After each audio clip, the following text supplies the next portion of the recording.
Alors bonjour, bienvenue à cet atelier sur le Design Thinking qui sera organisé dans le cadre de la semaine de la technologie de l'innovation sociale du 29 septembre au 3 octobre, organisé par Congossa.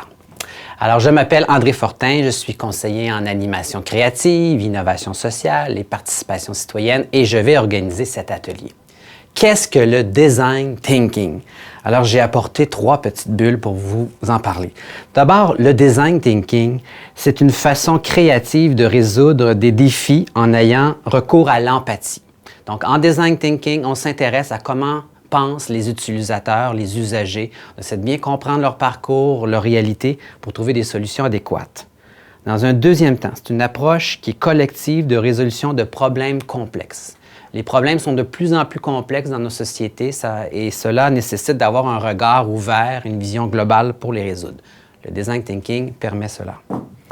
Troisième idée, c'est une attitude axée sur la curiosité et la recherche. Donc, les gens curieux sont bienvenus. Le croisement des disciplines est important dans le but d'aller chercher le plus de pistes possible. C'est également une culture qui fait la promotion de l'exploration et de l'expérimentation. Donc, en Design Thinking, on est en mode itératif, en mode essai-erreur. On construit, ça nous amène à aller plus loin, à réfléchir, à proposer une version 2, une version 3. Idée 5, c'est un cadre pour aborder à la fois les besoins et la faisabilité d'une idée. Donc, la créativité, c'est l'art d'explorer plusieurs idées. L'innovation, c'est l'art de mettre en œuvre ces idées. Le Design Thinking fait ces deux dimensions.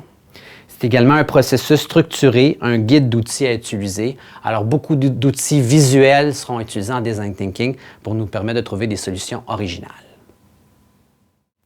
Donc, quelques outils du Design Thinking. Je vais vous présenter 2 grandes familles. La première famille, c'est la série Les Grammes. Donc, je me suis inspiré du biomimétisme, de la nature et également des éléments qu'on voit tous les jours.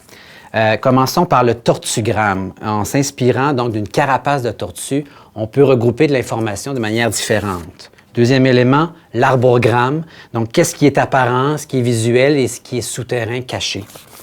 Troisième outil, la toile d'araignée, donc on peut penser à une série de séquences circulaires pour regrouper de l'information.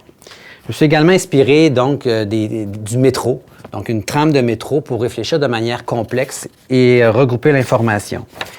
Avant-dernier, le sensogramme, donc les 6 sens, la vision, l'odorat, le goûter, le toucher, l'ouïe et l'intuition peuvent nous aider dans une démarche de Design Thinking. Et enfin, l'analogie du sport avec 4 grands rôles, l'athlète, le supporter, l'arbitre et le coach peut nous amener plus loin dans une réflexion. Alors, le prochain outil que je vous présente, c'est la valise de prototypage rapide, qui est une valise faite avec différents objets. Ça va nous permettre donc de réfléchir à un modèle idéal autour d'une problématique. Par exemple, si on s'intéresse au rapprochement entre le milieu de l'innovation sociale et de la technologie, on pourrait dire qu'il y a 3 grands acteurs. Les acteurs de l'innovation sociale, les acteurs de la technologie et les bailleurs de fonds. Ensuite, on se dirait, on veut créer davantage de liens entre chacun de ces acteurs-là, qui des fois ne se parlent pas ou travaillent en silo.